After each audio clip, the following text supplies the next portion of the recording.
$40. That's what one bag of premium grass seed cost me, and I poured it straight onto a bare patch by my back step. 2 weeks went by, nothing came up. Just bare dirt, a few birds, and a lighter wallet. Picture a warm Saturday morning, coffee in hand. The lawn looks all right from the patio. Then you walk out to the mailbox and you see it, that ugly brown scar in the middle of the green. Thin, packed, dead.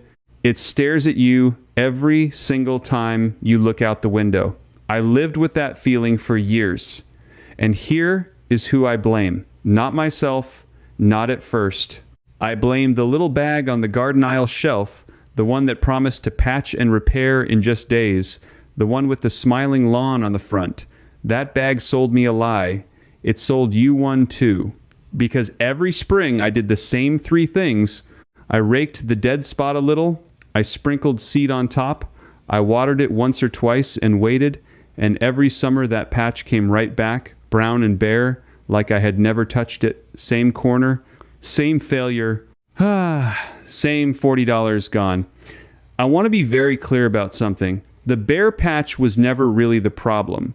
The bare patch was a symptom, and because I kept treating the symptom, I kept paying for it season after season, like a subscription I never signed up for.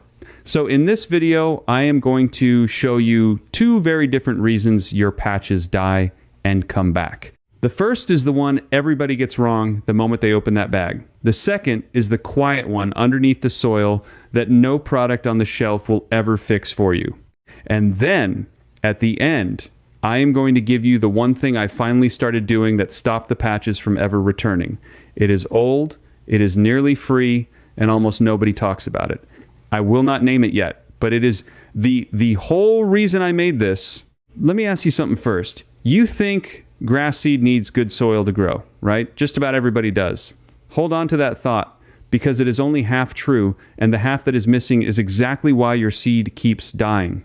Part 1 is the mistake I made the longest, and it is the most common version of this whole problem, so we start here. It is the bare patch you try to reseed on the surface, the quick fix that never takes. Here is the small question that finally cracked it open for me.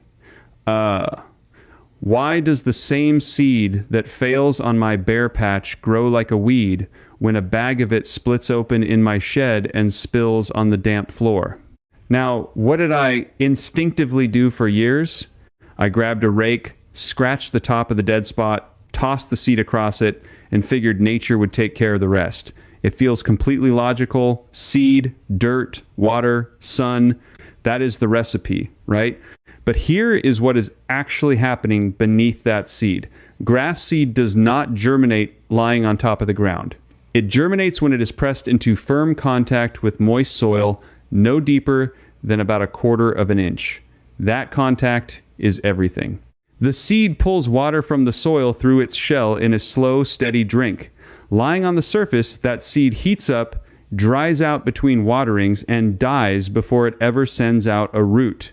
Extension trials put good seed-to-soil contact at the difference between roughly 85% germination and less than 20%. Same seed, same bag, the only thing that changed was contact. So when I threw seed on top and watered once, most of it never stood a chance. The birds got some, the wind took some, the sun cooked the rest. I was not planting a lawn. I was feeding sparrows $40 at a time. Most people think a bare patch is a seed problem, but what is actually happening is a contact problem and a moisture problem, and no amount of expensive seed fixes that if the seed is just sitting on hard ground. Here is how I do it now, simplest first. First, I stop being gentle with that patch. I take a steel rake and I scratch the surface until I break up the top ½ inch of soil, loosening it so it is crumbly, not packed. If the ground is so hard, the rake just bounces off. That is your first real clue, and we will come back to that hard ground in a minute because it is the whole secret to why patches return. Second, I scatter the seed heavier than the bag tells you. On a bare patch, I use about 16 seeds per square inch for cool season grass, which works out to roughly the rate they call new lawn seeding, not the thin overseed rate. Thin seeding on a bare patch just gives you thin grass and open gaps where weeds move in. Third, and this is the step everyone skips, I press the seed in, I walk over it, I tamp it with the back of the rake. On a bigger patch, I lay a board down and step across it. That firm press is what marries the seed to the soil. It is free, it takes 2 minutes, and it is the single biggest jump in results I ever made.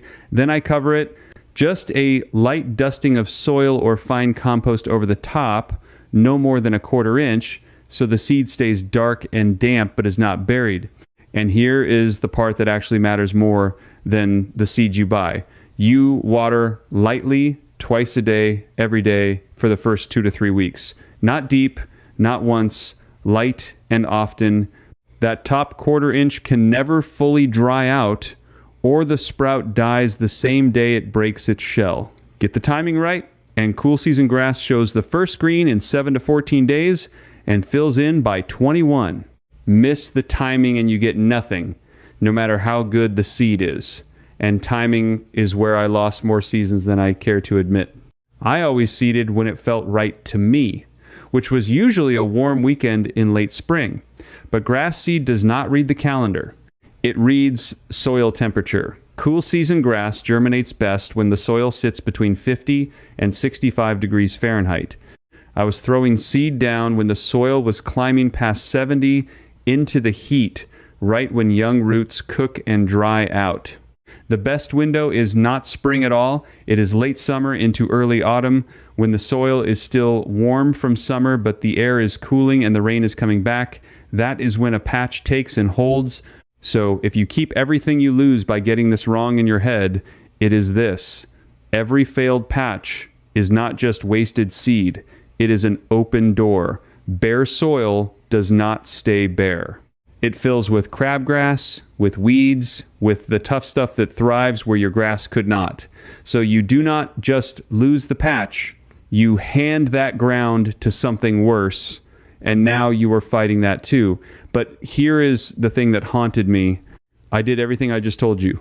I got the contact right, I got the timing right, the patch greened up, beautiful, and by the next summer, that exact same spot was bare again, which told me the seed was never the real enemy. Something under the ground was killing it. And that is part 2. Part 2 is a completely different problem, and it hides where you cannot see it, which is why the shelf products can never fix it. Part 1 was about the seed on top. Part 2 is about the soil underneath. And the thesis is simple. Your patch keeps coming back because the ground beneath it is suffocating and grass roots cannot breathe. The universal mistake here is treating the surface and ignoring the soil. I did it for years. I kept planting healthy seed into sick ground and blaming the seed. The slow, costly consequence is that you reseed the same dead spot every single season, forever, spending that $40 again and again, and never once asking why. Only that spot dies while the rest of the lawn holds. So let me tell you what is actually going on down there. Grass roots need air. Real air in the tiny pockets between soil particles. Roots breathe oxygen and they push out carbon dioxide just like you do. When soil gets compacted, those air pockets collapse. The soil goes dense and tight like a packed dirt path. Water cannot soak in, it runs off. Roots cannot push down, so they stay shallow. And shallow roots dry out and die the first hot, dry week of summer. That is why your patch is always in the same place. It is the spot that gets walked on, parked on, played on, or the low spot where the mower always turns. Here is the test that changed everything for me, and it costs nothing. Take an ordinary screwdriver, a 6-inch blade, and push it into your good grass. It should slide in easily. Now push it into your bare patch. On my worst spot, it stopped dead at 1/2 inch, like I was pushing into concrete. That was my answer. The soil was so compacted that no root, no seed, nothing could survive there. I had been planting into a parking lot and wondering why nothing grew. Most people think a patch that keeps returning is bad luck or bad seed. But what is actually happening is that the soil is compacted so hard that oxygen and water can no longer reach the roots, and grass simply cannot live there until you open that ground back up. So here is how you fix the soil, and I will give you 3 methods. Cheapest first, up to the one a professional reaches for. Method 1 is manual aeration, and it is nearly free.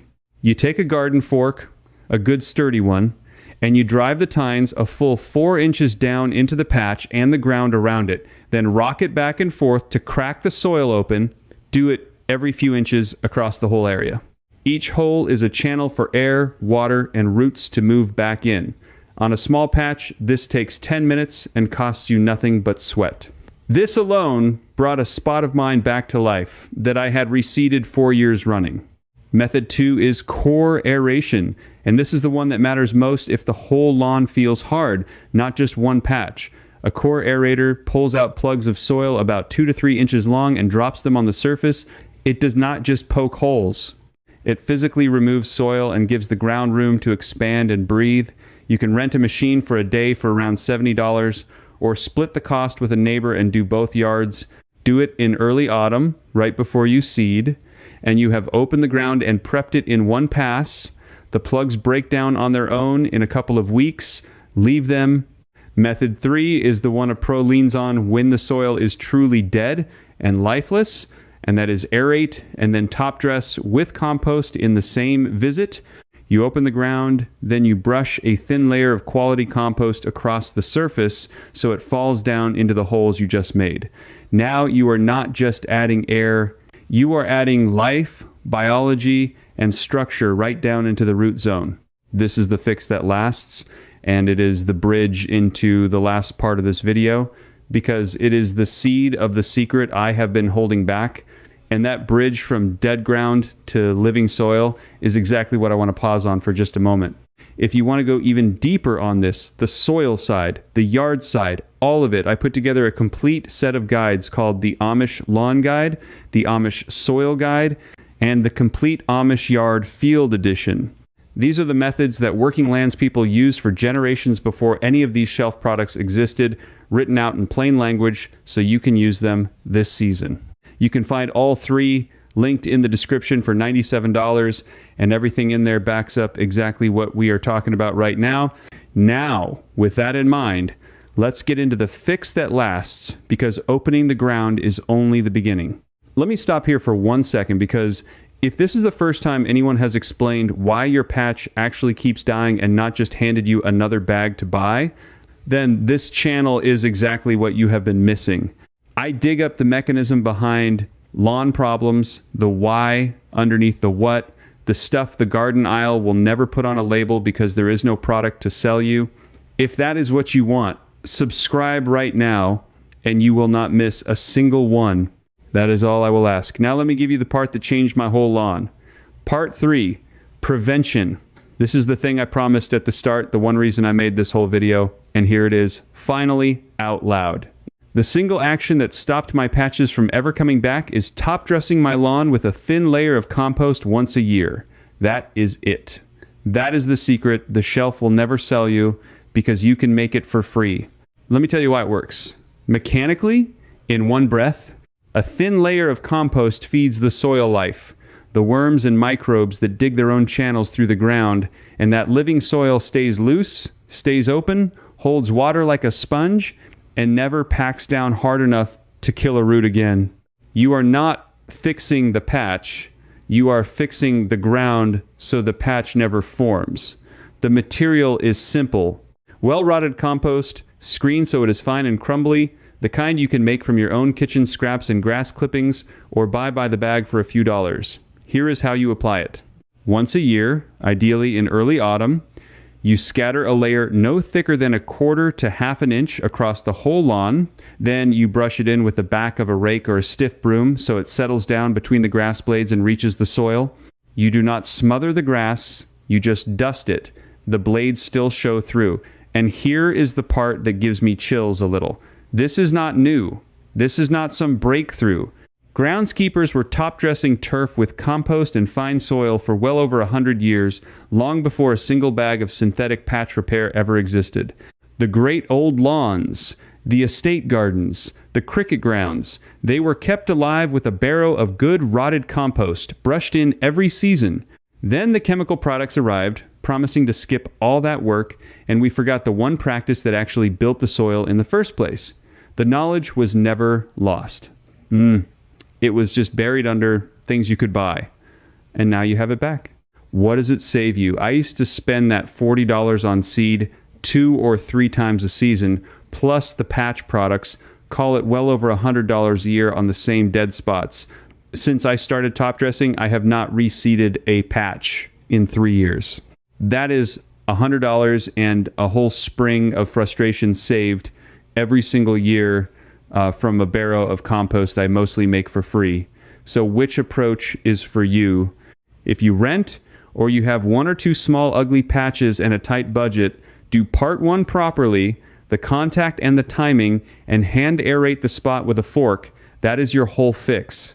If you own your home and the whole lawn feels hard and tired, rent the core aerator once this autumn and top dress behind it, and you will feel the ground change under your feet within a season. And if you want to never think about bare patches again, make the yearly compost top dressing your one non-negotiable habit, because that is the practice that keeps the soil alive so the grass fills in on its own. Now, here is the new problem you are about to run into, and I want you ready for it. Once you open that soil and top dress it and your grass finally comes back thick, you are going to find that the thicker your lawn gets, the more it starts to matter how and when you cut it, because the wrong mowing habit will thin out that new growth faster than any patch ever did. If your grass is coming in but going thin and pale on you, I want to help. Leave a comment and just type the word thin, and I will know exactly what you are fighting. Because here is what this really comes down to. You did not have a bad lawn. You had good ground that got packed down and starved, and somebody sold you a bag instead of the truth. You just took it back. In the next video, I am going to show you the exact mowing height and timing that keeps that thick lawn from ever thinning out again. So make sure you are subscribed, because that is the piece that protects everything you just fixed. I poured it all out here, but this was only the overview. Inside the Amish Garden Circle, I walk you through the full method, the way I do it in my own yard. And you can ask me your own question. I answer you myself. No robots. You'll belong right alongside old ways gardeners like you. Just point your phone's camera at the code on the screen and you can cancel anytime. Come on in. Now that those bare patches are healing, let me show you how to make your whole lawn thicker and greener this spring. The simple do's and don'ts are waiting for you right here, starting now.